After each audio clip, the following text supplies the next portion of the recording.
जळगाव जामोदमध्ये मुलाने स्वयंघोषित घोषणापत्रावरती जिवंत आईच्या मृत्यूची नोंद नगर परिषदेत केली। म्हणजे नगर परिषदेला त्यांनी सांगितलं की माझी आई गेलेली आहे आणि नगर परिषदेने त्याच्यावरती पण कहर केला। त्यांनी कुठलीही शहानिशा केली नाही आणि आई जिवंत असताना त्या मुलाने सांगितलं म्हणून त्या आईचं मृत्यू प्रमाणपत्र जे आहे ते त्याला दिलं। बरं, इतक्यावरती तो थांबला नाही। त्या मुलाने बँकेमध्ये ते प्रमाणपत्र दाखवलं आणि आईच्या खात्यामध्ये असलेले 10 लाख रुपये स्वतःकडे घेतले आणि वर ते घेऊन तो पसार झाला आणि जिवंत असलेल्या आपल्या आईला रस्त्यावरती सोडलं।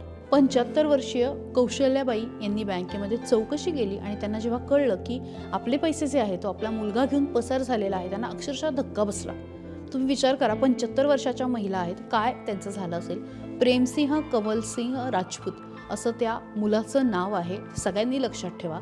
आणि मुलाने खरं तर आपली आई दिनांक 5 ऑक्टोबर 2023ला मृत्यू पावल्याचं घोषणापत्र जे आहे ते तिथे दिलं। जामोद जळगाव नगर परिषदेमध्ये घेतलं आणि ते तिकडे नेऊन दिलं। त्यानंतर नगर परिषद कर्मचाऱ्यांनी तर कुठली शहानिशा केली नाहीच, पण बँकेनेही प्रमाणपत्र बघून ते जे काही पैसे आहेत, ते जे आईच्या खात्यामधली जी काही ठेव होती ती मुलाला दिली। मुलाने ते पैसे घेतले आणि तो काढून पसार झाला। ही सगळी माहिती जेव्हा कौशल्याबाईंना कळली तेव्हा तर त्या अक्षरशः खचून गेल्या।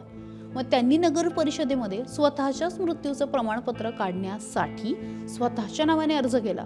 वर नगर परिषदेचं इथे संपत नाही, त्यांनी तेही कौशल्याबाईंना दिलं, म्हणजे जिवंत बाईला स्वतःच्याच मृत्यूचं प्रमाणपत्र देऊन टाकलं। आता कौशल्याबाई या एकट्याच एकाकी जीवन जगतायत। बरं, इतकंच नाही तर मी जिवंत आहे आणि माझे पैसे घेऊन मुलगा निघून गेलाय असं सांगत त्या दररोज खरं तर पोलीस स्टेशनच्या चक्रा मारतायत। म्हणजे 2 महिन्यापूर्वी त्यांनी तक्रार देऊन सुद्धा अजूनही पोलिसांनी कुठलीही कारवाई केलेली नाही, असा आरोप सुद्धा कौशल्याबाईंनी माध्यमांशी बोलताना केलाय। त्या काय म्हणतायत बघूया। मी कौशल्याबाई कमलसिंह राजपूत। मी माझा मकान विकून FD केली होती स्टेट बँकेत। माझ्या मुलांनी माझ्या मृत्यूचा खोटा दाखला घेऊन नगरपालिकेतून FD मोडली आणि तक्रार घेऊन ठाण्यात गेली। ठाणेदाराने मी तक्रार घेतली नाही। माझ्याजवळ चानस काही नाही, मकान नाही, खायला काही नाही आणि माझी सहायता करावी। म्हणजे यात नगर परिषदेचा भोंगळ कारभार ह्याची तर चूक आहेच, यंत्रणेवर कारवाई व्हायलाच हवी, कारण त्यांनी काही न बघता शहानिशा न करता दाखला दिलेला आहे। पण ज्याच्यामुळे कौशल्याबाईंवरती ही वेळ आलेली आहे तो त्यांचा मुलगा आहे, ज्याला त्यांनी जन्म दिला, त्याने त्यांच्यासोबत झोल केलाय आणि स्वतःच्या आईला जन्मदातीला रस्त्यावरती आणलंय, त्याला शिक्षा मिळायला हवी। या सगळ्याबद्दल काय वाटतंय कमेंट बॉक्समध्ये व्यक्त व्हा आणि सकाळला फॉलो करायला विसरू नका।